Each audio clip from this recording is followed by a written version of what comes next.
বর্তমান সময়ে সামাজিক যোগাযোগ মাধ্যমের কল্যাণে সকলের পরিচিত একটি নাম তাশরিফ খান। কেউ চিনে গায়ক হিসেবে, আবার কেউ চিনে মানবতার ফেরিওয়ালা হিসেবে। সম্প্রতি সময়ে বেশিরভাগ আলোচিত সিলেটের বর্ণার্থীদের পাশে দাঁড়িয়ে স্বল্প সময়ে বিপুল পরিমাণ ফান্ড কালেকশন করে বাংলাদেশ কিংবা ভারত দুই বাংলায় ব্যাপক জনপ্রিয় তাশরিফ খান। এছাড়া বহির্বিশ্বের বাঙালি প্রবাসীদের কাছেও ব্যাপক জনপ্রিয় তাশরিফ খান। তবে অসহায় মানুষদের পাশে দাঁড়ানো এইবারই প্রথম নয়, বিভিন্ন সময়ে অসহায় ও দুস্থ মানুষদের পাশে দাঁড়াতে দেখা গেছে তাশরিফ খানকে। নেত্রকোনার ছেলে তাশরিফ খানের জন্ম 1994 সালে। তো 2022 সালের হিসাব অনুযায়ী বর্তমানে তার বয়স 28 বছর। যদিও দেখলে বুঝার উপায় নেই, তো তাশরিফ খানের জন্ম নেত্রকোনাতে হলেও বর্তমানে তিনি ফ্যামিলি সহ ঢাকায় থাকেন। আর তার ফ্যামিলি বলতে বাবা মা ভাই বোন। এই তাশরিফ খান বর্তমানে নিজেকে সিঙ্গেল দাবি করেন। তো সেই হিসাবে আমার ফিমেল অডিয়েন্সরা চাইলে একটা চান্স নিতে পারো।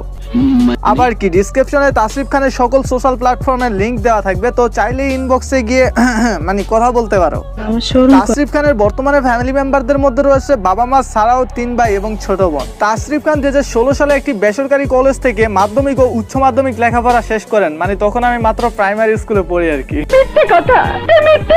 একটা গুরুত্বপূর্ণ কথা হচ্ছে তাশরিফ খানের প্রথম থেকেই স্বপ্ন ছিল ক্রিকেটার হবে। দেন ক্রিকেটকে তিনি অনেক বেশি ভালোবাসতেন। তো স্বাভাবিকভাবে যেমনটা হয় যে তিনি এদিক ওদিক ক্রিকেট খেলায় বেড়াতেন। এন্ড মজার ব্যাপারটি হচ্ছে নেত্রকোনা জেলার অনূর্ধ্ব-19 ক্রিকেট দলেও তিনি যোগ দিয়েছিলেন। এরপর তার শরীরে বাতজনিত একটি বিরল রোগের দেখা দেয়, আর সেই জন্য তিনি অনেকদিন যাবৎ ঘরবন্দি অসুস্থ ছিলেন। এন্ড অনেকদিন ঘরবন্দি অসুস্থ থাকার কারণে দিন দিন ক্রিকেট তার আয়ত্তের বাইরে চলে যায়। তো সেইখান থেকে তার ক্রিকেটার হওয়ার স্বপ্নটা নষ্ট হয়ে যায়। এরপর আস্তে আস্তে ভালোবাসা জমে গানের প্রতি। এরপর 2016 সালের আগস্টের দিকে নিজের নামে একটি চ্যানেল ক্রিয়েট করে গান তৈরি শুরু করে দেন। একাধারে গীতিকার, সুরকার এবং মেইন ভোকাল তিনিই ছিলেন। এরপর 2017 সালের জানুয়ারির প্রথম দিকে তৈরি হয় ব্যান্ড কুড়েঘর এবং চ্যানেলের নাম পরিবর্তন করে রাখেন কুড়েঘরের নামে। তার জনপ্রিয় গানগুলোর মধ্যে রয়েছে আমি মানে তুমি, ব্যাচেলার, ময়নারে। এন্ড সম্প্রতি সময় সবচেয়ে জনপ্রিয় হচ্ছে রাজার রাজ্যে সবাই রাজা এই গান। আর তার গানগুলো আমার কাছে সবচেয়ে বেশি ভালো লাগে, কারণ হচ্ছে প্রথমত তার গানের প্রত্যেকটা লাইন বাস্তবতামুখী, দেন সাথে প্রতিবাদী কণ্ঠস্বর। তাশরিফ খানের কমেন্ট বক্স চেক করলে বুঝবেন যে তার গানের বক্তব্য কত। এন্ড আমি তার কমেন্ট বক্স চেক করে যেটা বুঝলাম যে ইন্ডিয়াতে রয়েছে তার বিশাল বড় ফ্যান স্কোয়াড। তাছাড়া মানবিক সাহায্যের জন্য রয়েছে তাশরিফ স্কোয়াড নামে তাদের একটি গ্রুপ। 2020 সালের অক্টোবরের দিকে বাংলাদেশের সবচেয়ে জনপ্রিয় ব্র্যান্ড হিসেবে ইউটিউব গোল্ডেন ক্রিয়েটর অ্যাওয়ার্ড পেয়েছে তাশরিফ খান, কারণ তাদের ইউটিউব চ্যানেল মানে কুড়েঘর 1 মিলিয়ন সাবস্ক্রাইব অতিক্রম করেছে। বর্তমানে কুড়েঘরের মোট সাবস্ক্রাইব সংখ্যা 1.99 মিলিয়ন। মানে আপনি যেই সময় ভিডিওটা দেখতেছেন হয়তো তার চ্যানেলে এখন 2 মিলিয়ন হয়ে গেছে। তাশরিফ খানের বর্তমানে নিজস্ব অফিসিয়াল পেজের বর্তমান ফলোয়ার সংখ্যা 4.6 মিলিয়ন, মানে 46 লক্ষের মতো। আর আমরা এভাবে আগামী দিন এগিয়ে যাব